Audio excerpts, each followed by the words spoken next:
Hello, everybody. Welcome to World Topic. I'm Salesh, and today we'll take a look at Julius Malema. So, is Julius Malema good for South Africa? Is the EFF party good for South Africa? Is South Africa better the way it is without the EFF, or South Africa would be better with the EFF?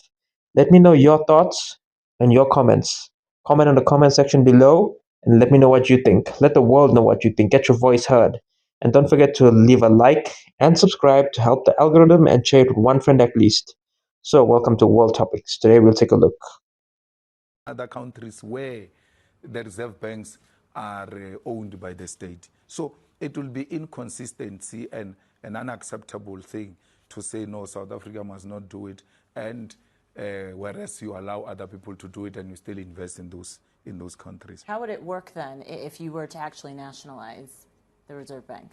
It will be, the governor will be appointed by the state, and the members of the Reserve Bank board are going to be appointed by the state, and it will ensure that its sovereignty, it is based on the interest of the South African people. What are those interests, though? And let's just talk about the private shareholders who, at this point, as you mentioned, are currently, holding shares in the Reserve Bank. I mean, what would happen with these entities then?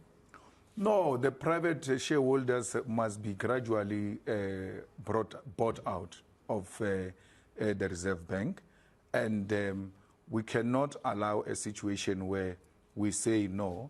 At all costs, these private investors must stay because what about their investments?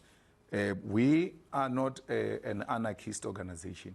We are a progressive organization that is going to gradually ensure that strategic sectors of the economy are state-owned. And it doesn't mean private sector can't play a role. It will play a role in other sectors of the economy, not on strategic sectors. What if that then puts in jeopardy the rand and the strength of the economy here in foreign direct investment? I mean, would you then maybe take a step back from this position? No, we can't do that. Of course, there's going to be a bit of a setback. There's going to be an attack on our policy, but the world is now evolving and changing into a different kind of world. There is a huge debate now to de-dollarize the economy of the African continent, and there are other markets outside the dollar that will be prepared to invest and boost our economy, and will use our mineral resources as well to boost our currency. So what kind of setback then are you anticipating if you are to nationalize something like the Reserve Bank? No, a setback is going to be that we're disinvesting in a way of trying to intimidate us. It will not be for the first time where the capitalists want to impose themselves on people through disinvestment. The only thing is, do you have alternative markets? When they disinvest on this or that sector, will these alternative markets come in? And then China is more than willing to come in. Russia is more than willing to come in, and we're able to close that gap. And we must equally start trading in a very big way with the African continent, because sometimes we don't invest from amongst ourselves. We over-rely on America and the West, whereas if we're to do business amongst ourselves, we'll be better off. So it shouldn't be that when that threat comes, we should be shaken. We should know it's going to come, and we should anticipate that when they come, these are alternative markets that are lined up to come and intervene. But couldn't it potentially put relationships like that of the EU, which is a major trading partner for South Africa, in jeopardy if the country aligns even closer to Russia or to China?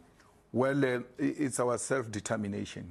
We cannot be told by EU who our friends should be and who our trading partners should be. If anything, the colonizers and the imperialist forces are not our ally, and we make no secret about that. I mean, they're the biggest trading partner for because the other markets are closed out. The biggest trading partners who can help us build power stations, if anything, they say destroy your power stations. And because we are their trade partners, we are unable to go beyond them and ask other people who can come help us to make our country a better place. So what would then be, you've talked about everyone is a friend if they are working in the national interest of South Africa, correct? Yeah. What are So, after listening to what this man said, do you think he'll be good for South Africa? Do you think he'll benefit South Africa, or he will burn South Africa to the ground, drag South Africa down with him? Will he lead South Africa to the next civil war, or will he, make South Africa blossom again? Or will he lead us to another war with other countries because teaming up with Russia and China? So let me know your thoughts. Leave a comment in the comment section below. And thank you for watching. Don't forget to leave a like and subscribe. World Topics, everybody, for the latest topics around the world, but right now in South Africa.